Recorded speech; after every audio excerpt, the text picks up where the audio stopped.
Hello, I've been riding Harley Davidson Sportster 48 at the launch in Barcelona. Now, I'm not really sure any other type of motorcycle divides riders as emphatically as Harley Davidson's. The people who hate them seem to really hate them, but there's no shortage of fans either. The Harley Owners Group has a staggering 1 million members worldwide and 14,000 in the UK alone. Why? Well, I've never been quite sure, but I possibly came a bit closer to finding out. For 2016, the 48 gets new preload adjustable progressive shocks and 49mm forks, cast aluminium wheels instead of the old wire-spoked ones, and some styling updates including a new round air filter cover instead of the old oval one. It's got a black exhaust with chrome covers instead of the old all-chrome one, and the price has risen slightly from $9,405 to $9,675. I found it a bit alienating at first. When I sit on a motorcycle, I usually think it should be one of two things, comfortable or performance focused. The 48 is neither. Your feet are stretched out in front of you and so are your arms, and that gave me backache. And U-turns are more difficult because one bar is too far away on full lock. It just feels weird when you're used to a more conventional riding position. And this Harley fits none of the uses I normally assign to motorcycles. It's not ideally suited to town, motorway or fast corners. It's vibey at motorway speeds, and it's not that well equipped. It's got no fuel gauge, just a low fuel warning light, although you're always on low with a 7.9 litre tank. It does have self-cancelling indicators which actually work with one button on each bar, I'll give it that, and it's nicely styled with details like rear indicators that double as a tail light.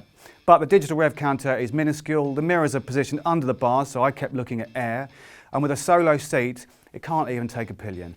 What's it for? I was ready to decide. I had no idea until the right moment and road happened to come along. The launch ride had been slow with lots of photo stops, but eventually the group spread out a bit and there was a chance to stretch the bike's legs. Claimed peak torque of 70.8 pounds-foot is right down at 3,500 RPM. Harley doesn't reveal power figures or where in the range the peak lies, but my guess is it's about 4,900 because it's here the 48 feels strongest. It feels brutish.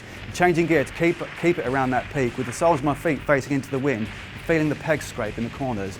I forgot I was uncomfortable and I thought, so perhaps this is what it's about. Maximum lean angle is 27.1 degrees according to Harley. It's enough to have a bit of fun, and unlike the recently launched Street 750, the 48 has hero blobs, so you can touch the pegs down without scraping an exhaust.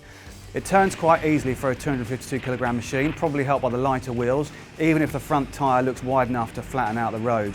The new suspension is well enough damped, but the ride isn't harsh, and that was a complaint that some people made about the old one. The single front disc and twin caliper, they didn't feel devastatingly powerful, but then the ABS activated when I was braking for a corner, suggesting I was in fact on the limit of traction. I suspect the ratio of front-rear brake required is slightly different to what I'm used to, with more rear needed. Harley people suggested two routes back to the hotel, a scenic coastal road or the highway. Obviously everybody chose the scenic route, and it's a good thing we did. On the motorway, the 48 would have gone back to being vibey, uncomfortable and boring. Instead, on a bendy road with views over the Med, it made a sort of sense again. There was lots of traffic and the 48 didn't always have the power to blast past it on the short straights between the many corners. But it didn't really matter. You're never going to go that fast on one of these bikes. When we could overtake, we did, and when we couldn't, we were still scraping pegs. The difficulty in reviewing a Harley like this is I have to put aside all the usual criteria on which I judge a bike, like performance or practical usefulness. That's because A, Harleys aren't built with the intention of meeting those criteria, and B, it's not what buyers are looking for in them. All the usual criteria except for one now, probably the most important one, fun. I had fun on the 48, and I suppose that's what it's for, like all bikes really.